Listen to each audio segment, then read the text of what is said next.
vemos con Nuevo Tiempo, con más del programa. Hoy en día tenemos invitado al expresidente de la Cámara de Senadores y hoy en día senador de la oposición de Unidad Demócrata, al senador demócrata Óscar Ortiz. Bienvenido, querido senador, un gusto tenerlo en nuestro programa Nuevo Tiempo. No, muchas gracias, Luis Felipe, y un saludo también a Emilio. Gracias por esta invitación y esta oportunidad. Mucho gusto, Óscar. Antes de comenzar el debate, vamos a ir a ver imágenes de archivo grabadas en la Feria del Libro durante la presentación del libro justamente del senador Óscar Ortiz, Crónica de una traición. Vamos a ver las imágenes.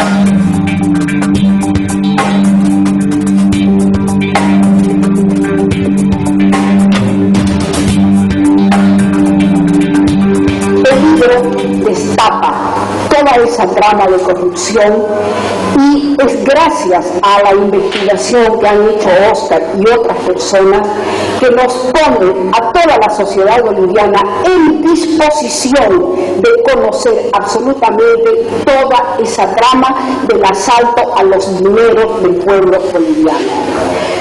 El libro que hoy presentamos es el producto del trabajo de los 30 meses de investigación que comenzamos a desarrollar desde el primer día que asumí como senador en enero de 2015 y me eligieron presidente de la Comisión de Pueblos Indígenas, Originarios, Campesinos e Interculturalidad. A veces hemos comentado con el gobernador que se equivocaron, creo, en esa elección. El Estado, que debería garantizar los derechos de todas y todos los ciudadanos de Bolivia, está siendo sistemáticamente desmantelado. Y el proceso de debilitamiento de nuestras instituciones no es solamente un problema de la clase política, es un problema para el diario vivir de las personas, pues la población, con su voto, nos confiere la responsabilidad de tomar decisiones que cuiden el interés de nuestras futuras generaciones y proyecten a nuestro país hacia el futuro, que no será fácil, al igual que los años que estamos viviendo, en los que la violencia, las catástrofes naturales y las guerras se incrementan en el mundo. La historia del Fondo Indígena es una muestra de este proceso y, trágicamente, no es un caso aislado. La revisión del manejo arbitrario, corrupto e irresponsable de un fondo que se creó para beneficio de una de las poblaciones históricamente más vulnerables, los pueblos indígenas, nos muestra un hecho penoso pero real. Esta es la crónica de una traición. Traemos esta investigación y queremos que sea pública por dos razones. Para que los responsables no queden impunes, así hoy la justicia no tenga la capacidad de garantizarnos ese derecho, y para que cosas como estas dejen de suceder.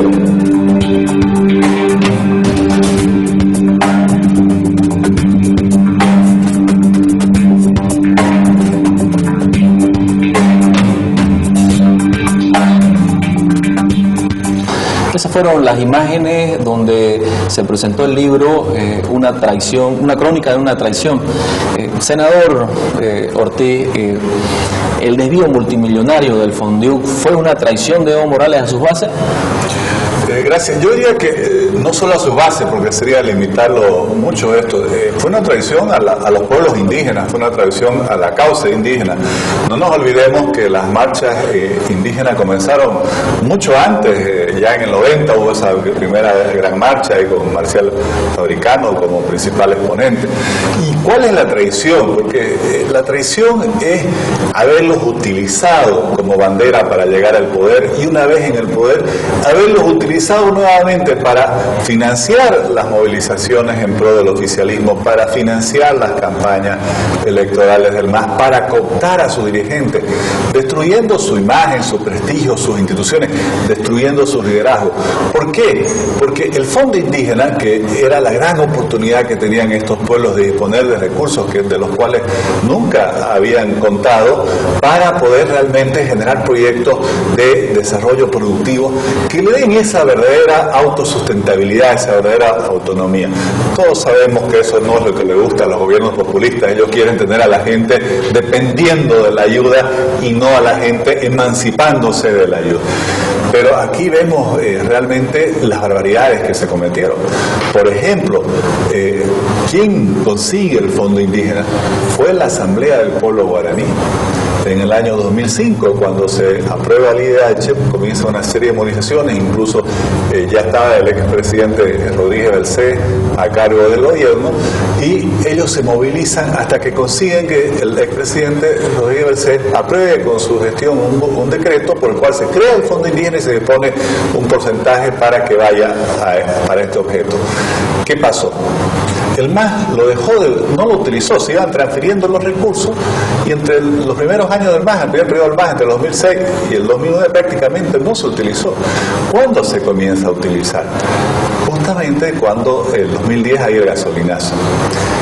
Al parecer el cálculo oficialista fue vamos a aprobarles proyectos a todos estos dirigentes para comprar su silencio. No resultó, porque la gente sobrepasó a sus dirigentes. No nos olvidemos que la gente baja del alto, que en todo el país es ese malestar. A partir de ahí vemos que los recursos del Fondo Indígena se utilizan intensivamente en determinados momentos que el movimiento del socialismo necesitaba. En algunos casos algún referéndum, elecciones, en fin. Fue un uso electoral. ¿Cuál es el resultado? La postergación de los pueblos indígenas. Unos pueblos que no tuvieron esos proyectos que necesitaban para desarrollarse y que por el contrario quedaron aún más debilitados que antes, como decía, con su dirigencia desprestigiada y sus instituciones destruidas. Senador, ¿se ha hecho justicia en este caso o hay responsables impunes todavía?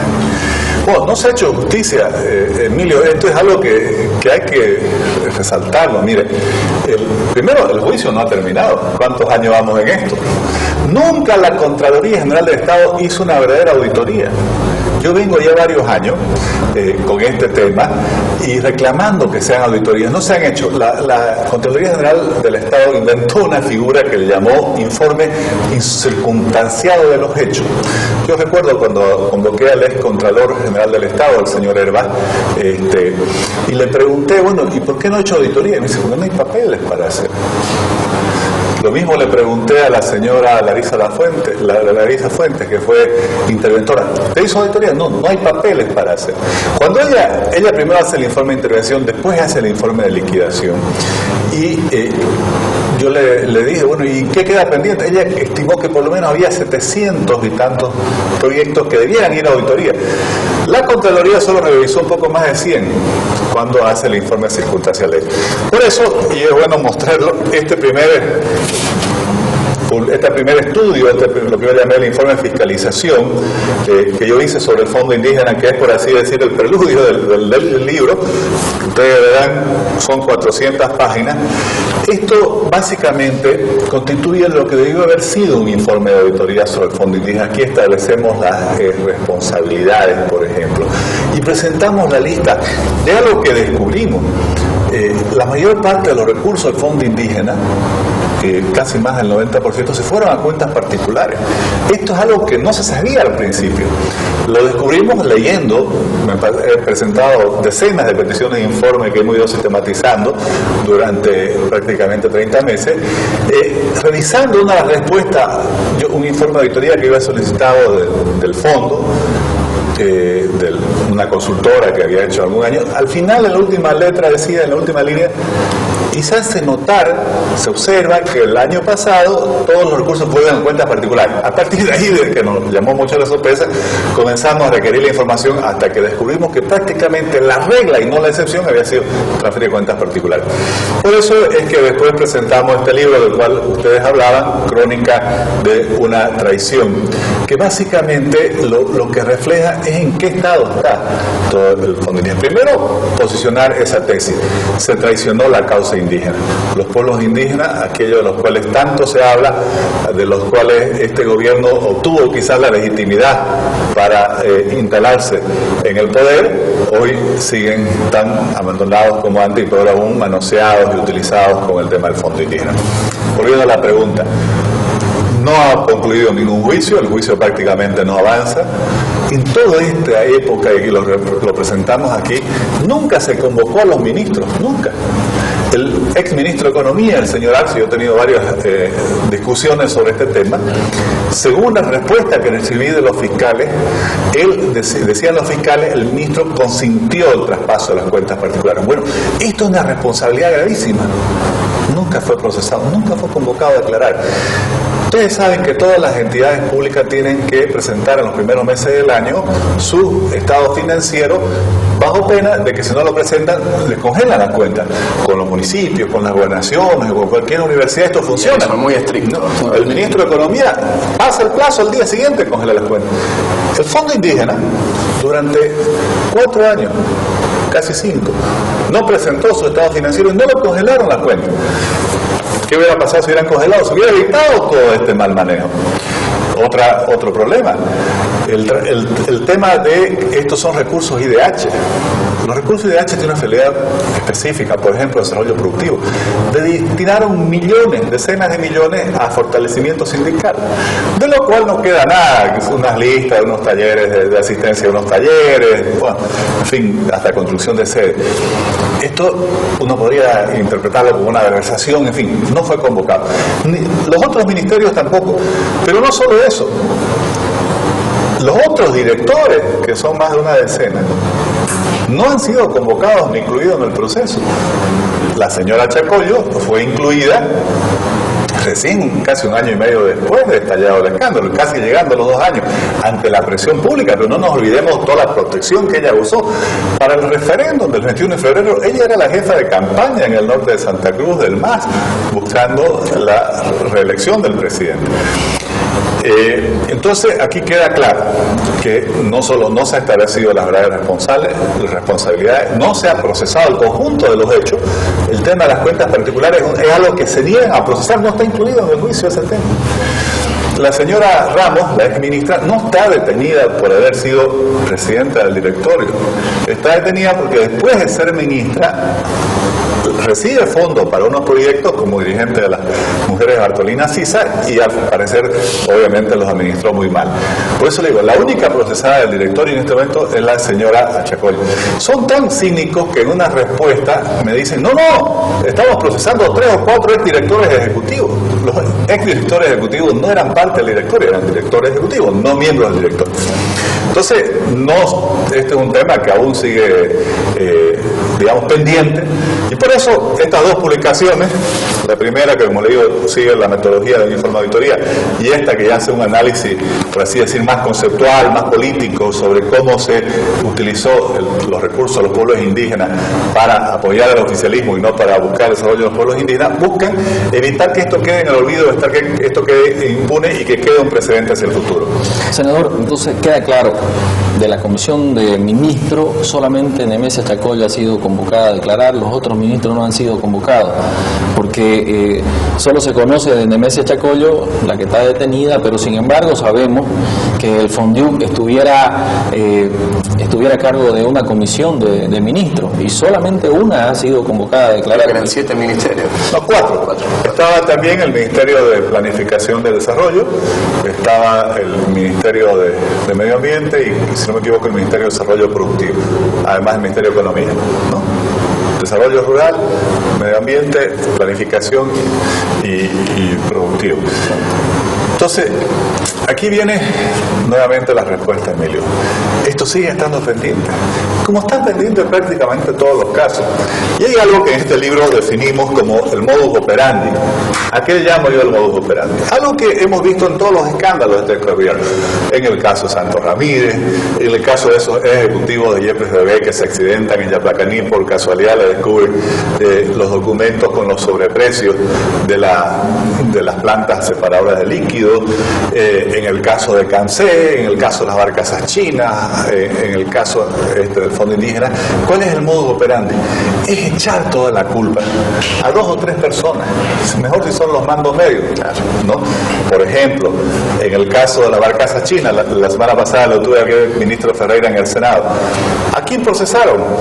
Al gerente de Nabor, a 2 o 3 funcionarios intermedios, al abogado de los proveedores chinos y a un montón de ciudadanos chinos que obviamente ya no están en China y no están en Bolivia, y que esos juicios son ociosos. Nunca se convocó a los ministros de Defensa que estaban a cargo del ministerio cuando se desarrolló esas contrataciones, ni a los miembros del directorio. En Cancé, bueno, todos lo hemos visto, la señora Zapata, el chofer y la señora Choca. Nunca se convocó a los presidentes de empresas públicas o a los ministros o exministros con los cuales ella supuestamente hubiera interactuado, ni siquiera para declarar. Es la política del chivo expiatorio. Claro, y si pueden, lo detienen además, porque en modo operandi la clave es detenerlos para que ya no hablen con la prensa. Claro, ¿no? Veíamos en la tapa del libro que está Evo Morales. ¿El presidente sabía lo que pasaba en Fondioc? Bueno, no sé si en detalle, pero lo que sí sé es que la ex ministra Chacollo hace 7 meses, a fines del año pasado, tuvo cuando parece un quiebre emocional así en una audiencia, y esta ex ministra dice algo muy interesante. El juez le pregunta, porque estaban explicando todo este problema, y el juez le pregunta a Nemesio Chacollo, ¿y usted por qué no hizo nada? Y ella dice, yo fui, no sé si el 2012 o 2013, y le informé al presidente todo lo que pasaba. Y a partir de ese momento prácticamente Nemesio Chacollo no ha tenido apariciones públicas. Unos días después, la ex ministra Julia Ramos también cuenta que ella en su momento hizo una denuncia porque, según ella, las organizaciones sociales querían administrar eso como si fueran recursos propios sin seguir ninguna norma. Yo creo que aquí lo que hubo fue una especie de decisión política. Estos fondos son para hacer política, ¿no? Política obviamente a favor del MAS, no de los pueblos indígenas. Y lo tenían casi como una especie de reemplazo de los gastos reservados. El tema es que cuando vemos esto, el otro informe que yo he hecho, que es sobre el programa Bolivia Cambia, mi teoría, lo ponemos en estos informes, es que básicamente esto ha reemplazado los gastos reservados. Y uno dirá, no, pero hay decretos, pero claro, básicamente ¿qué hacen los decretos? Liberarlos de normas de administración. Aquí nosotros, en el caso del programa Bolivia Cambia, hemos hecho un inventario de varios decretos supremos, en los cuales prácticamente lo que se hace es el decreto supremo 935, el 1228, el 1745, en fin. ¿Qué se hace? Lo que se busca es ir liberando de la obligatoriedad de realizar licitaciones, convocatorias abiertas, competitivas, transparentes, y se cae en la famosa contratación directa, que yo creo que es uno de los grandes problemas de este gobierno. Problemas para el mismo gobierno, porque todo eso se está convirtiendo en escándalo tras escándalo de corrupción, y obviamente problemas para el país, porque se están dilapidando los recursos enormemente de esta forma. ¿Hay un andamiaje institucional que favorece la corrupción? Entonces, ustedes mencionaban las contrataciones directas, la falta de órganos de contralor independientes también. Claro, yo no sé si llamarlo un andamiaje institucional. Hay un esquema definido que favorece la corrupción. No tengo aquí, pero justamente en mi primer periodo de senador, el 2008, creo que saqué un informe que llamaba Los decretos que favorecen la corrupción. Y esos eran los primeros decretos, Emilio, que establecían las contrataciones directas. Lo que les puedo decir es que hay una desinstitucionalización del Estado, que obviamente favorece la corrupción. Los interinatos sostenidos y casi eternizados, la eliminación de los controles públicos en la administración de los recursos estatales, todo eso pues termina generando las condiciones, por lo menos para que surja la tentación. Y sabemos que cuando no hay control, la tentación rápidamente se convierte en hechos de corrupción. Senador, vemos un gran trabajo en la investigación y la fiscalización sobre todos los hechos de corrupción. ¿Cómo la ciudadanía puede conocer estos libros? ¿Dónde los puede conseguir? ¿O en qué página? ¿O dónde ellos pueden llegar a conocer todo este gran trabajo que usted ha hecho para que la gente pueda conocer? Bueno, estos 3 informes de fiscalización, el del programa Bolivia Cambia, el de CAMSE, yo fui miembro de la Comisión de Investigación, y el informe de fiscalización sobre el Fondo Indígena están disponibles en mi página de Facebook, que es oscar.ortiz.antelo, y el libro, como es publicado a través de una editorial, está en las librerías. Entiendo que en Santa Cruz está en el Ateneo, en Levi, en Alma Mater. Bueno, Rural de Editores lo está distribuyendo en su red de librerías corresponsales en todo el país. Creo que hace unos días un ministro se quejaba de que usted publicaba tantos libros contra el gobierno. Bueno, el tema es que es nuestra función. Y creo que lo que se están quejando es que quede documentado, ¿no? Y falta mucho. Y hay algo que yo creo que cuando converso con personas y creo que es el problema de fondo, que comienza a generalizarse la percepción y a comprobarse en los hechos de que donde uno toca sale puso. Y esto obviamente ya refleja un estado de degradación de un gobierno muy preocupante, y como hoy no tenemos una justicia independiente, un Ministerio Público independiente que procese adecuadamente estos hechos, lo menos que podemos hacer es dejarlos documentados para cuando haya una verdadera justicia que pueda establecer las responsabilidades. Emilio, es algo innovador, algo nuevo en Bolivia, de poder sacar libros y dejar constancia de la corrupción que existe en diferentes temas. Yo creo que es una forma también de decirle al gobierno ya que no tapen la corrupción, de que no se quede echarle tierra o tener mandos medios tapados para que tape toda la corrupción. Creo que es algo innovador para nuestro país, Emilio. Mencionaba el senador el caso Cancé. Después de una breve pausa, justamente vamos a tocar ese tema y les voy anunciando que vamos a tener un contacto telefónico desde Buenos Aires con Carlos Valverde. Así que no cambien de canal, vamos a la pausa. Seguimos un nuevo tiempo y tenemos un contacto telefónico muy especial desde Buenos Aires con Carlos Valverde. Carlos, te saludamos y ya nomás te hago las preguntas. Primero, la salida de Juan Ramón Quintana del gabinete tuvo que ver con el caso Zapata. Y segundo, ¿cuál es el rol que está cumpliendo el nuevo abogado de Zapata? ¿Hay una negociación con el gobierno de por medio? Adelante, Carlos. Hola, ¿cómo están? Gracias, Emilio, gracias, diputado, por la invitación, y saludo al senador Oscar Ortiz. La verdad es muy grato participar con ustedes en un programa como estos. A ver, las preguntas son un poco complicadas en el sentido de ser...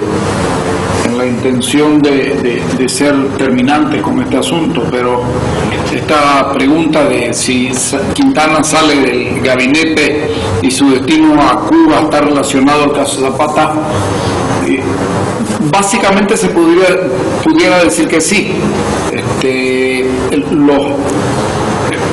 Quintana se sintió muy aludido con los famosos memes, esos que estuvieron, porque finalmente fueron unos memes simplemente, de esos de las hormonas amazónicas, etcétera, etcétera, y decidió hacer de esto una cuestión de destrucción personal de Zapata, y creo que le salió muy mal.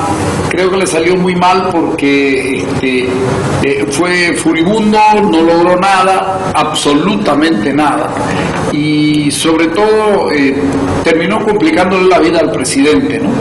Porque generó más dudas que certidumbre sobre el rol del presidente, porque no lo pudo sacar del asunto. La idea de Quintana era sacarlo del asunto, mantenerlo al margen, y realmente no pudo. Y no pudo, pero de una manera tremenda. Yo creo que no se han acabado absolutamente para nada, no se han acabado los cuestionamientos que hay sobre el rol del presidente Morales en el asunto del enriquecimiento de Gabriela Zapata Montaño, y creo que se abre después de la sentencia, cuando ya nos enteramos en la sentencia todas las cosas que había hecho y había logrado Gabriela Zapata Montaño, el montón de dinero que logró hacer, las declaraciones del abogado León, las cosas que hemos ido aportando nosotros, que ha ido aportando un montón de gente más, nos dan la impresión de que uno, Quintana no controló nunca su ministerio, o al contrario, como dijo la coencausada o coimputada, la señora Choque, no hay duda que Quintana dijo: cierren los ojos, tapen sus oídos y callen su boca, que aquí la señora Zapata tiene el derecho de ingresar a mi ministerio cuantas veces le dé la gana. Al final de cuentas, es inadmisible que haya pasado Gabriela Zapata Montaño tantos años en el ministerio y que nadie le haya puesto un freno. Por un lado te dicen Zapata no trabajaba para el gobierno, pero sin embargo terminó representando a la oficina de la primera dama, terminó representando al ministerio de la presidencia en actos de recibir bienes de parte de la aduana y entregarlos, por ejemplo, a chicos discapacitados o incapacitados de movilización. Eso lo hemos visto, hay fotografías, sabemos que así fue. Consecuentemente, cuando uno mira el conjunto de las cosas, bien pudiera decir que Quintana, una parte de su salida tiene relación directa con el mal desempeño en el trabajo que hizo para mantener al presidente al margen en el caso Zapata, y por otro lado los sucesivos errores que ha ido cometiendo en lo político. Quintana ha demostrado que fue un lastre para el gobierno y yo siempre digo que el hecho de que Quintana esté en Cuba es una huida. Yo creo que él gestionó su propia huida, su propio escape, él generó una especie de exilio de protección, y en Cuba se supone que nadie lo va a tocar, que nadie le va a hacer nada, y creo que ahí tiene muchísimo que todavía que responder tanto Juan Ramón Quintana cuanto Evo Morales. Yo creo que sostengo y aseguro que Gabriela Zapata no hubiera llegado absolutamente a nada de lo que logró tener si no estuviera el papel de Evo Morales detrás de ella. Es decir,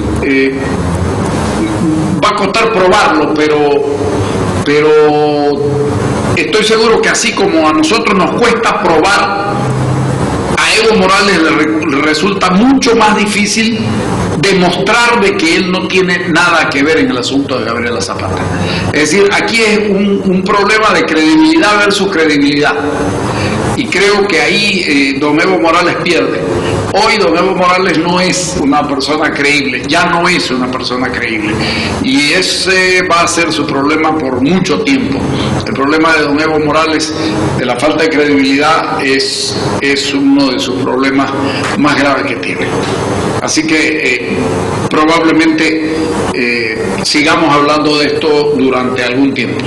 Bien, el rol que cumple el nuevo abogado de Gabriela Zapata se llama Jorge Marcelo Tamayo Antezana, y los invito a irse hasta el año 2011, aparentemente, que es donde nosotros comenzamos, con Sin Letra Chica comenzamos a hacer un seguimiento de este grupo de abogados que llegan con Isabelino Gómez, Francisco Núñez del Prado, que era el representante en Santa Cruz del Ministerio de Transparencia y Lucha contra la Corrupción, que estaba Eduardo Mollinedo, estaba el fiscal Jorge Tamayo. Ustedes recordarán que el fiscal Jorge Tamayo encontraron la fiscal Mabel Andrade, que hizo que formó parte del grupo de fiscales que investigaron la corrupción en el caso de Oestreicher. La fiscal Mabel Andrade sostuvo que habían pruebas suficientes para los famosos super fiscales de Isabelino Gómez, Eduardo Mollinedo, Francisco Núñez del Prado y Jorge Tamayo. Estos se formaron en La Paz, hicieron un grupo en La Paz y fueron prácticamente a asaltar a Santa Cruz. Tenemos dos casos, el caso de Oestreicher, como les dije, y está también el caso del ruso, de un ciudadano ruso, Igor Gorelkin, que también estaría involucrado este señor Tamayo. Después lo perdimos, no supimos qué pasó de él, qué pasó con él. Y miren ustedes que se pone interesante, porque resulta que aparece como abogado de Gabriela Zapata Montaño, pero además digamos que ligado a un equipo grupo de abogados que trabaja en el Ministerio de Desarrollo Rural y Tierra en un proyecto que se llama Criar 2. Entonces, este mismo ciudadano, este mismo individuo que ha estado por todos lados, que no tiene comportamiento muy decente, muy honesto, que uno puede comenzar a pedir una investigación sobre él, ahora resulta abogado de Gabriela Zapata Montaño, y yo tengo la información, que además lo denuncié así, de que él habría controlado la entrevista, incluso no solamente la había negociado la entrevista, sino que habría sido la persona que controló la entrevista a Gabriela Zapata en la cárcel de Miraflores en febrero del 2017, una entrevista que necesitó como 2 días y que es una entrevista muy rara, porque para hacerla, antes que de llevarla a cabo la entrevista, hay un asunto que es interesante. Acuden todas las autoridades principales, y esto es más que interesante, porque acuden todas las autoridades principales de Penitenciaría Nacional y están presentes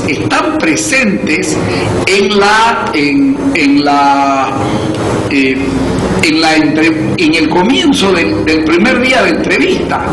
Esto es más que interesante, más que curioso. Yo siempre digo que en este caso ya es hasta sospechoso. Les voy a decir quienes estuvieron presentes en esta entrevista. Estuvieron presentes,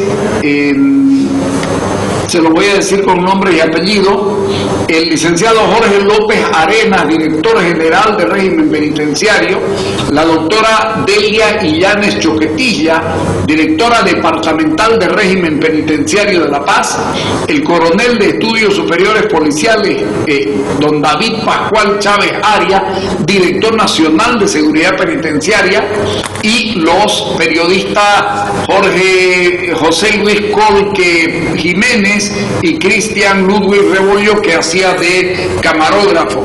De acuerdo a la información que se tiene de la subteniente Lisette Aguayo Escalera, del jefe de seguridad del Centro Penitenciario Femenino de Miraflores, de acuerdo a esa información, todos los citados, las autoridades citadas, estuvieron por lo menos 1 hora durante la entrevista, y solo se quedó hasta el final de la entrevista la doctora Delia Illanes. Es decir, si ustedes miran, hay un concurso o un sistema de protección y de controles a lo que le pregunte y a lo que diga Gabriela Zapata Montaño.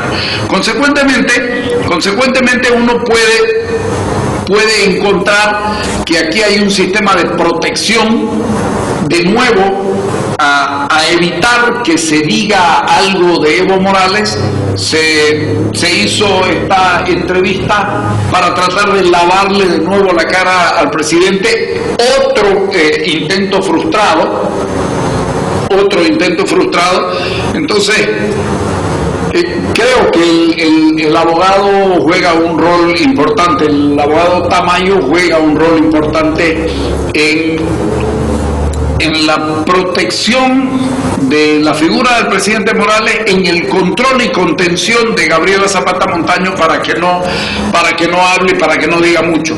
Creo que es importantísimo tomar en cuenta estas cosas, porque si uno lo mira suelto no es nada, pero cuando uno lo junta todo, cuando arma la estructura y ve lo que puede ser la estructura de trabajo del gobierno en la protección del presidente Morales y en la contención, ojo, esto es importante, la contención desde emocional hasta en seguridad de ella misma, de Gabriela Zapata. Creo que estamos ante un panorama de considerar sin ningún tipo de duda de que sigue la protección y que sigue siendo una persona privilegiada, la señora Zapata, en el trato del gobierno.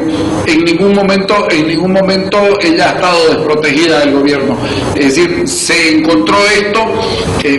Hoy ya se sabe que todo lo que se dijo en su momento, todo lo que denuncié, todo lo que fui diciendo, más allá, incluso la causa de por qué tuve que salir en esta persecución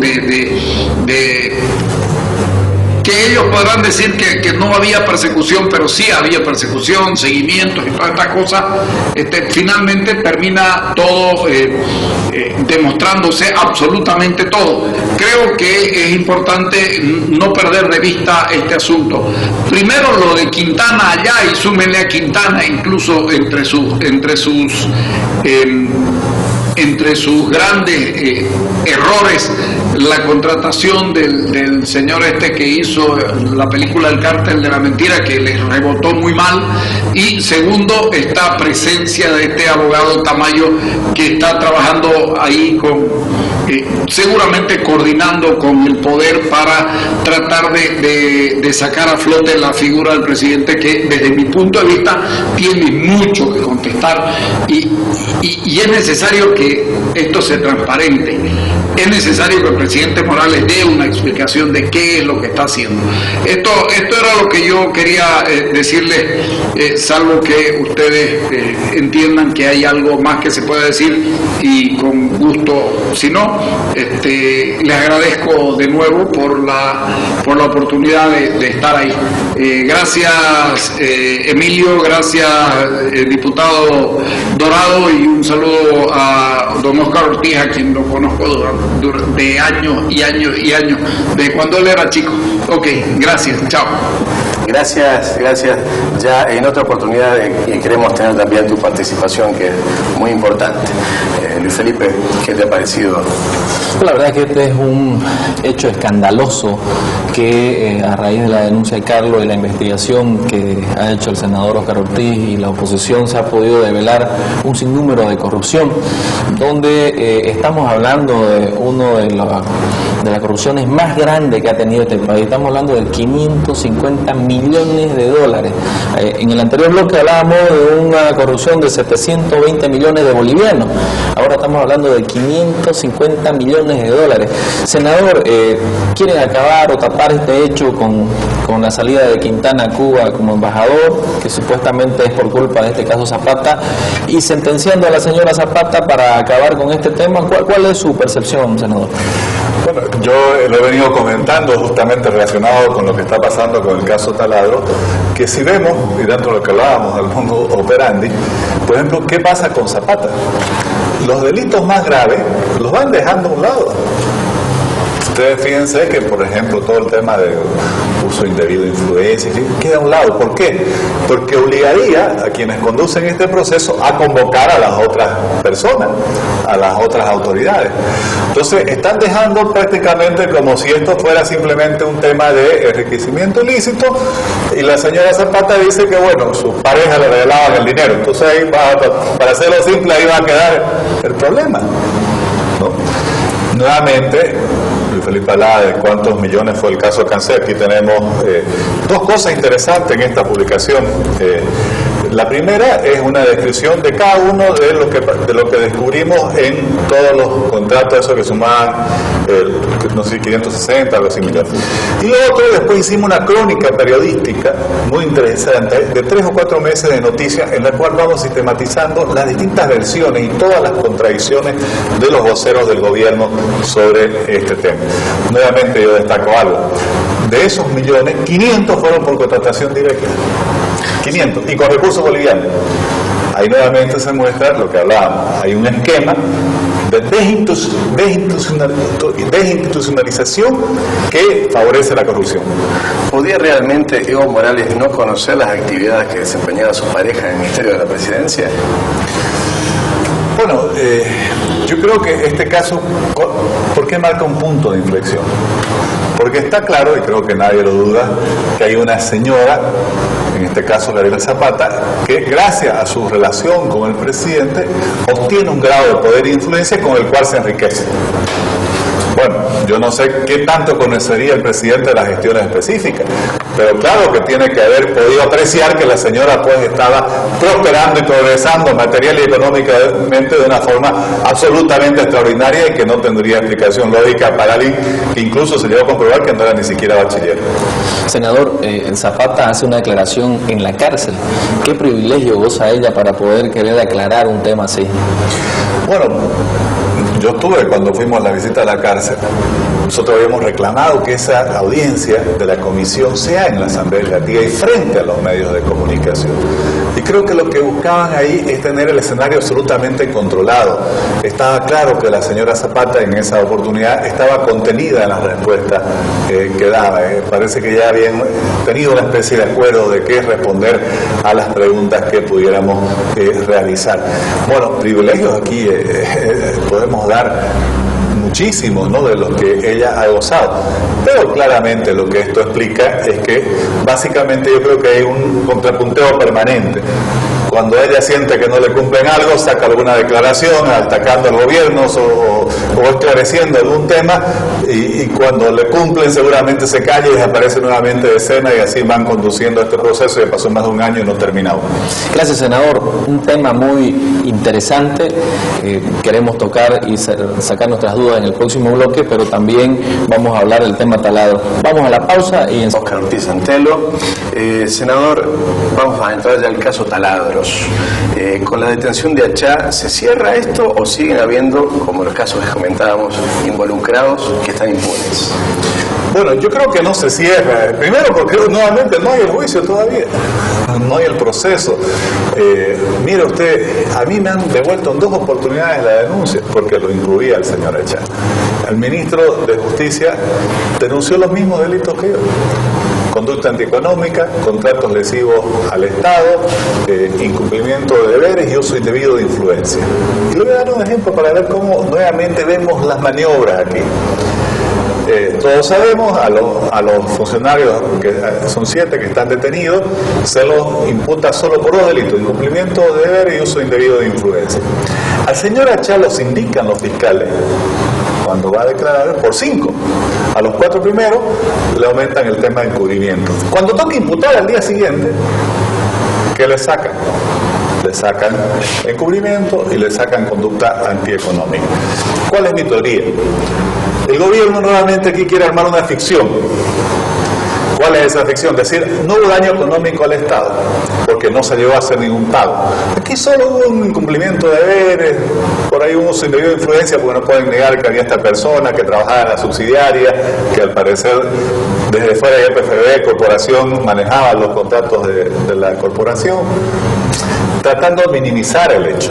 Pero Luis Felipe, que es abogado, sabe pues que si yo estoy por asesinarlo y llega Emilio y me lo impide, bueno, ya yo cometí un delito. No lo llegué a asesinar porque Emilio lo impidió, ¿no? Tentativo. Eso es lo que ha pasado. Aquí hay varios delitos cometidos. Si no llegaron a pagarle a la empresa Dilma fue porque, y disculpen que hable en primera persona, porque lo hice público este tema. Porque ellos no solo habían adjudicado, habían firmado el contrato y habían dado la orden de proceder. Todavía estamos a expensas de que en el futuro, por alguna reclamación, tengamos que hacer un pago por indemnización, ahí sí habría daño económico al Estado. Pero todo lo otro, claramente, y cuando incluso los mismos fiscales han podido comprobar que hubo una acción deliberada de favorecimiento de una empresa, una manipulación del proceso. Acción que incluyó varias cosas. Por ejemplo, los fiscales hablan mucho de la enmienda 3, que fue una modificación que se hizo en las condiciones por la cual se le permite a Dilma habilitarse con un documento porque no tenía el que originalmente pedía la convocatoria. Bueno. Pero ¿qué están buscando evitar que se investigue, por ejemplo? El sobreprecio, que para mí es el punto central. ¿Cómo nace esta denuncia que yo formulo en diciembre? Cuando justamente constato, por distintas informaciones que recibí, que se le había adjudicado a una empresa en 148.8 millones estos 3 talados, y había otras 3 que estaban más cerca de 120. Primer punto. Eso lo denuncia el señor Novillo. Ahora el ministro anda diciendo, no, es verdad, no fue el senador Ortiz, fuimos nosotros. Bueno, yo nunca escuché que ellos digan algo en lo público. ¿Acaso hicieron una denuncia? Yacimiento seguía avanzando con el proceso. Bueno. Segundo punto, después descubrimos que el señor Achá había firmado, sin el directorio, él solo, una resolución por la cual se incrementaba el precio de referencia de 117 millones a 178 millones. Bueno, se le subía 60 millones de dólares. Pero, para empeorar aún las cosas, había habido una convocatoria anterior unos meses antes, que en diciembre de 2015 es declarada desierta. ¿Sabe cuál era el precio de referencia? El precio de referencia, por si acaso, lo que máximo que puede pagar la empresa pública por un bien. Era 117 millones. Entonces, si en la segunda convocatoria había otras tres que estaban alrededor de 120, bueno, se resulta que no hacía falta subir 60 millones de dólares. Quizás con haber subido ese precio de referencia 3, 4 millones de dólares podrían haber estado ya, digamos, en los parámetros correctos. Pero esto ni siquiera esto hubiera sido necesario, porque en la misma unidad de transparencia y EPGB relata cómo entre una convocatoria y otra, entre diciembre de 2015 y mediados de 2016, retiran de la lista de bienes a comprar equipos por un valor de 12 millones de dólares. Entonces, le suben lo que podían pagar en 60 millones y le bajan en 12. Imagínense el efecto. Y Trilmec, esta empresa que se había presentado en diciembre de 2015 con 206 millones de dólares, casualmente se baja a 148.8. Todo esto me parece una maraña de cifras, ¿no? Una danza de cifras. Yo sé que no tenemos que confundir al ciudadano que nos está viendo. Muestra cómo ha habido nomás una actitud deliberada de favorecimiento de la empresa. Eso implica con la comisión de delitos. Y está claro que aquí yo lo que veo es que el gobierno trata de que solo se investigue nuevamente, al igual que en el caso Zapata, unos delitos menores y evitar el tema del sobreprecio. Senador, he visto de que también está en el mismo rubro, está viendo la denuncia del tema de la planta de propileno y polipropileno. Sabemos de que también si no haya denunciado en su momento, esto iba a seguir adelante. Que la misma empresa que hizo el estudio, que hizo el diseño final, también se la adjudicó. ¿Hasta dónde pudo? Recientemente usted convocó al ministro de Hidrocarburos para este tema. Bueno, ¿cómo será de grave este tema que yo creo que están queriendo cortarlo antes que comencemos la investigación? Porque el ministro de Hidrocarburos se presenta, demora y se presenta al final hace 2 semanas, y lo primero que anuncia, apenas comenzada su respuesta en la petición de informe oral ante el Senado, es que se ha cancelado el contrato. Lo cual me parece bien, porque claramente no se podía permitir que siga un contrato por más de 2.000 millones de dólares cuando una misma empresa se había adjudicado las 3 fases, algo que la ley en el decreto 181 no permite, es decir, una empresa que hace la preinversión, que hace los estudios previos, no puede adjudicarse a la construcción. ¿Por qué? Porque claro, como decimos comúnmente, puede ser que estén los dados cargados, es decir, ¿cómo podríamos confiar en que para la construcción, que es el contrato grande, hubiera habido una verdadera competencia si la misma empresa que hizo el diseño, que por lo tanto puso las reglas, podría pues haber diseñado todo de tal forma de que solo ella lo cumpliese o que ella tuviese mayor ventaja para cumplir con todas esas condiciones y requisitos? Esto es algo que hay que seguir investigando, Luis Felipe, porque ellos parece que están queriendo cortarlo, decir, revisamos, lo anulamos, no hubo daño económico nuevamente y aquí quedó. No, por eso es que yo vengo insistiendo. El caso Taladro es tan fuerte y tan evidente, no tanto en el monto, 150 millones es mucha plata, 2.000 es mucho más, ¿no? Pero sino que yo creo que nos deja la sensación de que aquí ha habido un esquema que ha funcionado durante un cierto periodo de tiempo de favorecimiento a empresas mediante la manipulación de los procesos de contratación. Y por lo tanto, los fiscales que están contratando esto deben ampliar la investigación a todos los contratos por montos mayores suscritos durante la gestión del señor Achá. Senador, esto nos demuestra que hay que reformar el sistema de compras y contrataciones del Estado. Creo que su partido ha presentado algún proyecto de ley en ese sentido. Mire, hay que realmente tener un nuevo sistema de contrataciones públicas. No es que no lo haya, mire, está la ley SAFCO vigente. Lo que pasa es que comenzaron a sacar una serie de decretos supremos prácticamente con exenciones que alcanzan generalmente solo entidades del gobierno nacional, dejando, por ejemplo, las licitaciones hoy solo han quedado para gobernaciones, municipios y universidades públicas. Casi todo el gobierno central está autorizado para realizar contrataciones directas, y peor aún, en la ley de la empresa pública, y esto salió cuando discutíamos el caso de Cáncer, yo recuerdo cuando yo criticaba, ¿y por qué no hubo licitación? Me decían, pero es que la ley de la empresa pública dice que la única forma que tienen las empresas públicas de contratar es por la vía directa. ¿Qué pasa en la vía directa? Para explicar a la gente. En la vía directa, el funcionario público tiene el poder de decir a quién invita y por lo tanto a quién adjudica. Es mucho poder, mucha discrecionalidad. Eso no hay cómo no derive en la tentación de la corrupción. En la licitación se publica en medios nacionales e internacionales la convocatoria y se puede presentar cualquier empresa según las condiciones del país o incluso de otros países. Esa falta de transparencia, esa falta de competencia, esa falta de apertura, obviamente está generando condiciones que favorecen la corrupción, y por eso el país está perdiendo miles de millones de bolivianos en todos estos hechos. Querido senador, nos vamos a una pausa y volvemos con las conclusiones de todos estos hechos de corrupción.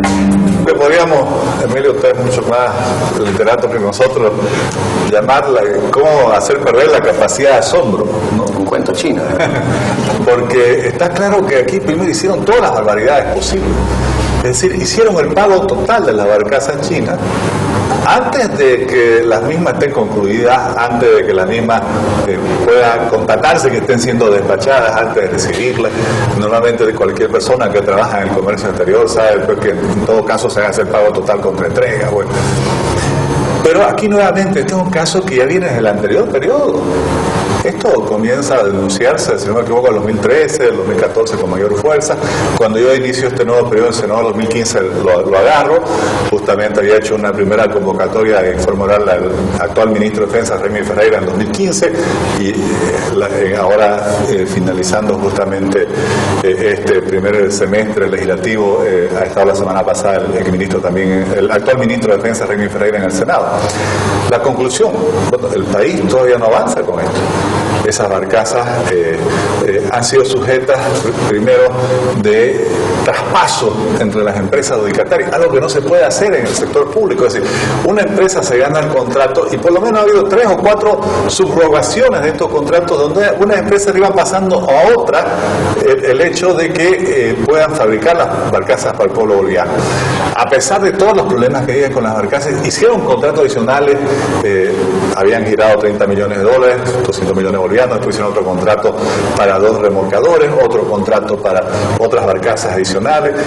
El actual ministro de Defensa nos acaba de decir que ha aparecido un informe de auditoría que se ha perdido durante 3 años prácticamente, donde por ejemplo revelan que las barcazas están hechas para llegar a Puerto Bush y no Puerto Quijar.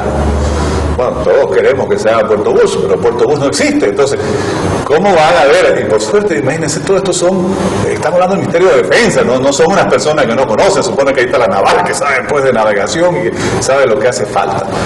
Entonces, ¿cuál es el resultado? El país sigue indefenso en esta situación. ¿Por qué? Ya se pagaron $30 millones. El ministro Ferreira ha dicho que para poder recuperarla habría que pagar $17 millones adicionales. El presidente ha dicho que no se pague un solo peso adicional. Aún si se pagaran $17 millones adicionales, el ministro dice, hay tantos juicios cruzados sobre la barcaza entre las empresas que han hecho el almacenaje, una de las empresas quebró, sus trabajadores han iniciado juicios laborales, entre las empresas entre sí, que aún pagando los $17 millones no hay certeza de que pudieran ser liberadas y pudieran ser transportadas hasta Bolivia. Al parecer ya se acabaron los recursos asignados para que haya un equipo legal que defienda nuestros intereses. Yo le reclamé al ministro, bueno, y le mostré noticias que han ido saliendo donde el propio ministro y sus colaboradores decían, en 3 meses llega la barcaza, en 6 meses llega la barcaza, estamos haciendo una especie de joint venture, una asociación con una empresa. Bueno, claro, el ministro explica y dice, bueno, el gran problema está en que como ya hay la decisión de no poner ningún peso adicional o ningún dólar adicional, y como las barcazas no son nuestras, porque en China aún no se elucida de quién son, si nosotros somos los dueños, debiéramos ser los dueños, como Bolivia, pero como hay tantos juicios sobre las mismas barcazas, no hay que aportar a una sociedad. Entonces la contraparte, bueno, ¿qué recibiría la sociedad?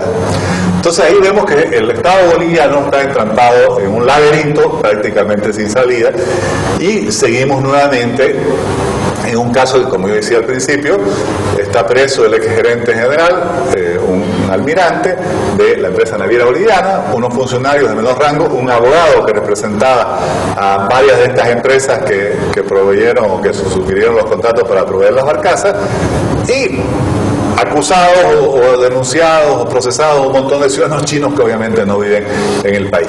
Entonces es un caso que vamos a seguir fiscalizándolo, pero pareciera crónica de una pérdida anunciada. Y nuevamente, años, ya aún no se inicia el juicio oral.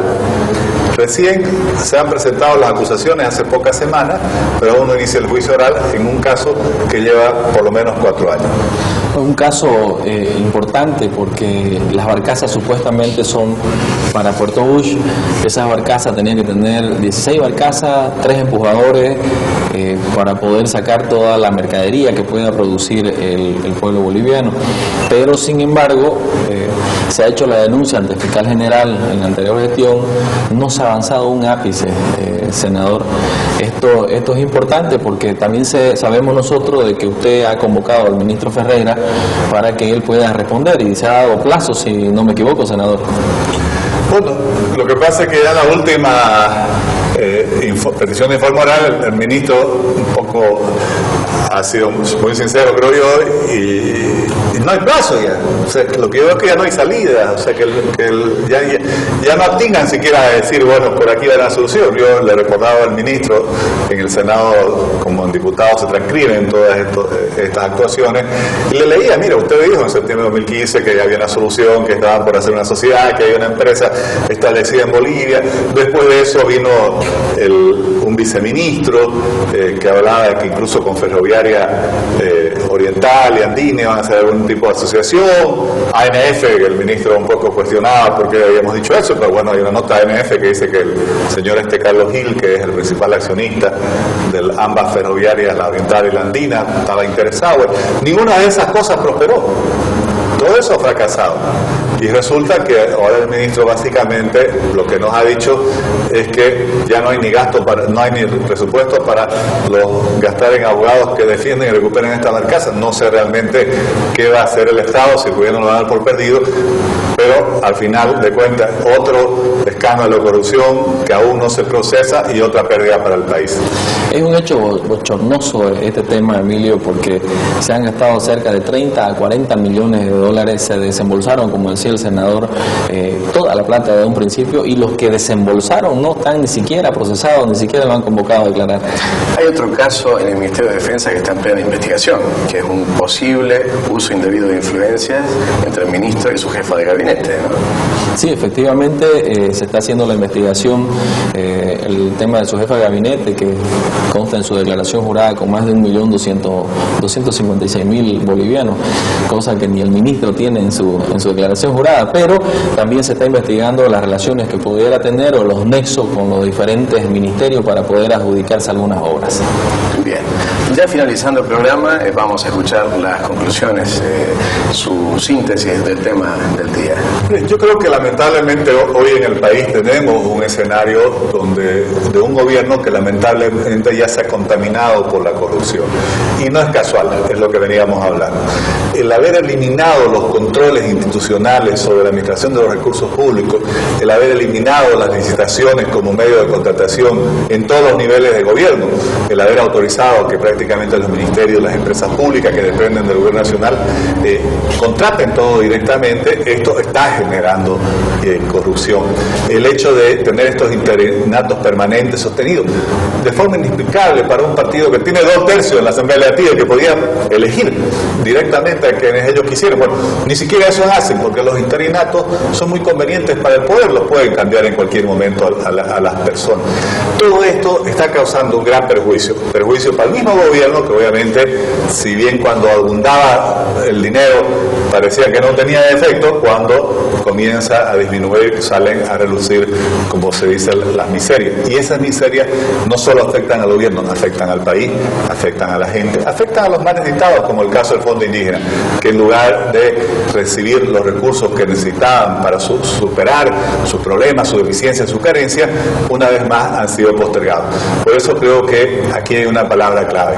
institucionalización. Es lo que necesitamos hacer, es lo que tenemos que trabajar y construir para el futuro en el marco de ese Estado moderno que necesita Bolivia y que sigue siendo una tarea pendiente para todos.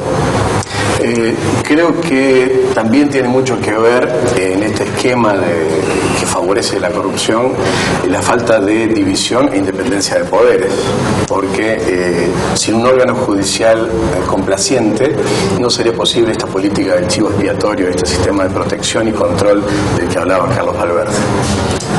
Agradecemos al senador, a Carlos Valverde. La verdad es que ha sido ilustrante este programa.